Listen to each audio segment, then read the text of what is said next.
ketimbang fusarium atau layu, ini akan mudah lebih kita atasi, sangat mudah kita atasi dengan insektisida ini ya teman-teman. Simak terus videonya sampai selesai. Oke, salam sukses, salam sejahtera bagi garda terdepan pejuang pangan nasional. Langsung saja ya teman-teman, pada kesempatan hari ini kita akan melakukan penyepraian pada cabai rawit Pelita 8F1 yang saya miliki ya teman-teman. Di usia ini adalah usianya 48 hari setelah tanam ya teman-teman. Ini adalah pembukaan lahan baru ya. Ini jumlahnya hanya sekitar 700 pohon saja yang ditumpang sarikan dengan tanaman terong lazata ya teman-teman. Nah, ini sekarang kita akan melakukan perawatan tentunya ya teman-teman. Ketika memang sudah masuk ke fase seperti ini ya, ini pangkalianya sudah mulai berbuah, maka kita akan melakukan perawatan dengan cara dispray ya teman-teman. Sebagaimana yang teman-teman simak, ini kita balikan seperti ini. Tampak ya teman-teman, ini adalah target sasaran hama yang akan kita tanggulangi ya teman-teman. Jadi di bawah ketiak daun seperti ini sudah mulai tumbuh hama seperti ini yang disebabkan oleh trips atau tungau. Oleh karenanya maka saya sering mengatakan bahwa teman-teman silahkan cek secara berkala atau rutin tanaman terong atau tanaman cabai yang teman-teman miliki ya teman-teman, sehingga kondisinya dapat kita ketahui dan proses penanganannya dapat secepatnya kita lakukan ya teman-teman. Oke, baiklah teman-teman, kemudian bahan apa saja yang akan kita gunakan ketika memang ini sebetulnya secara kondisi fisik seperti ini tampak sehat ya. Tapi kalau dibalikan seperti tadi, maka bisa teman-teman simak, ini daunnya sudah mulai seperti ini. Nah, ini menandakan bahwa memang perlu secepatnya melakukan penanganan. Meskipun secara proses perawatan untuk jenis cabai rawit Pelita 8F1 itu memang minim perawatan, tetapi kondisinya akan tetap bagus, cenderung tahan terhadap berbagai macam virus, dan sehingga meskipun demikian tetap kita harus melakukan perawatan ya teman-teman. Ini di usia 48 hari saya baru melakukan penyepraian sekali dengan menggunakan kurakon ya teman-teman. Dan ini di 48 hari barulah saya akan melakukan penyepraian kembali dengan menggunakan ini dia ya teman-teman.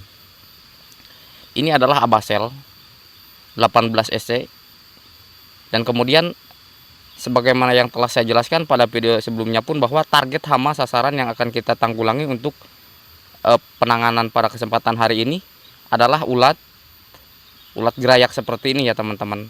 Jadi untuk ulat tanah ini, Abasel ini tidak saya sarankan karena memang tidak terlalu bagus untuk ulat tanah. Dan kemudian yang berikutnya adalah trips atau tungau, dimana trips atau tungau ini adalah yang menyebabkan daun cabai menjadi keriting atau menjadi bentuknya seperti ini ya teman-teman. Saya teman-teman simak. Jadi di bawah ketiak daun seperti ini lama-lama daun ini akan mengkerut, kerdil daripada sisa hama trips atau tungau tersebut ya teman-teman. Dan kemudian yang akan kita tanggulangi dengan menggunakan Abasel adalah ini tentunya ya teman-teman. Ini adalah lalat buah, di mana lalat buah ini mengakibatkan daripada buah akan disengat, kemudian lama-kelamaan buah tersebut akan busuk dan kemudian jatuh. Ini adalah 3 faktor atau 3 hama target sasaran utama yang akan kita tanggulangi pada kesempatan hari ini ya teman-teman. Dan kemudian sekali lagi saya tekankan bahwa saya tidak terikat dengan suatu produk apapun, tapi memang demi keberlangsungan dan demi keberhasilan para petani di seluruh Nusantara yang mengikuti channel saya khususnya, maka saya memperkenalkan produk-produk meskipun secara pribadi saya tidak mendapatkan keuntungan dari produk tersebut ya teman-teman. Dan kemudian untuk pupuk organik cair ya, pupuk organik cair di masa fase generatif cabai Pelita 8F1 yang kita miliki di usia 48 hari setelah tanam adalah ini dia ya teman-teman. Tetap saya menggunakan POC, pupuk organik cair ya, Super Trobos. Jadi sebagaimana yang teman-teman simak, ini kan bunganya ini sebagaimana yang teman-teman simak, ini kan sudah mulai tumbuh di usia 48 hari setelah tanam ya.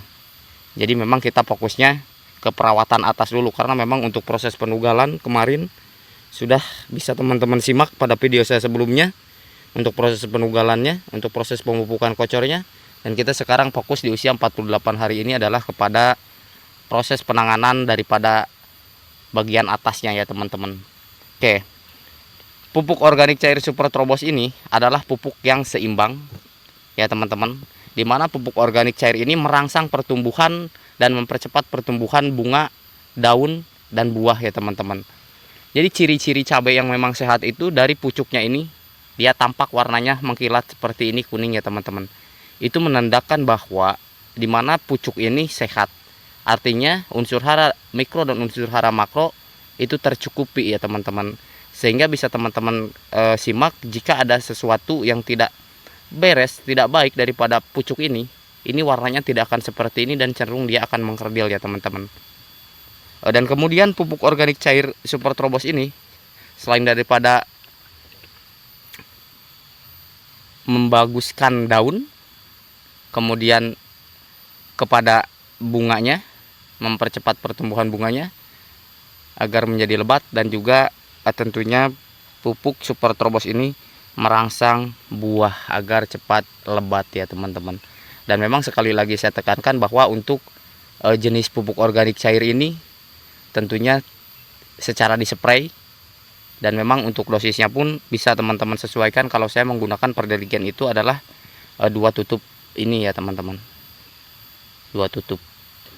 Bisa teman-teman simak, ini Super Trobos ini dapat menambah jumlah bunga dan buah pada semua jenis tanaman, merangsang pertumbuhan tanaman sehingga tanaman menjadi sehat dan subur. Dan kemudian yang berikutnya, Super Trobos ini dapat mencegah kelayuan dan kerontokan pada tanaman. Ini berlaku untuk semua jenis tanaman ya teman-teman. Jadi Super Trobos ini bisa diaplikasikan untuk tanaman terong ataupun tanaman cabai.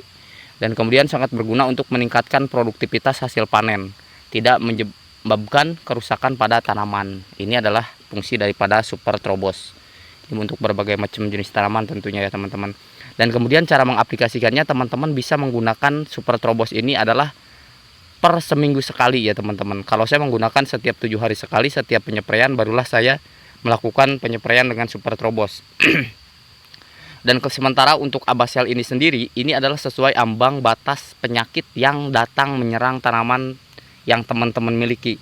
Artinya jika memang hama yang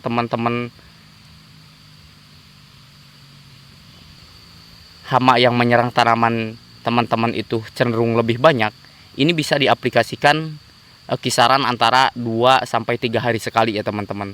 Dan selanjutnya untuk abasel ini tentunya bisa diaplikasikan setiap 2 minggu sekali ya teman-teman. Dan kalau saya biasanya merolling dengan bahan aktif sistemik dan kemudian kontak, sistemik kemudian kontak ya teman-teman, di rolling per seminggu sekali ya teman-teman. Karena ada beberapa hama yang cenderung dia akan tahan terhadap kekebalan daripada insektisida, sehingga jika kita menggunakan insektisida hanya itu saja, maka hama tersebut akan tetap berkembang biak dan tetap bisa tumbuh di tanaman yang kita miliki ya teman-teman. Oke, terima kasih telah menyimak video saya dalam proses perawatan cabai rawit Pelita 8F1 di usia 48 hari setelah tanam dengan menggunakan abasel dan Super Trobos ya teman-teman. Semoga bermanfaat. Kurang lebihnya mohon maaf. Jika ada pertanyaan silahkan di kolom komentar. Akhir kata, assalamualaikum warahmatullahi wabarakatuh.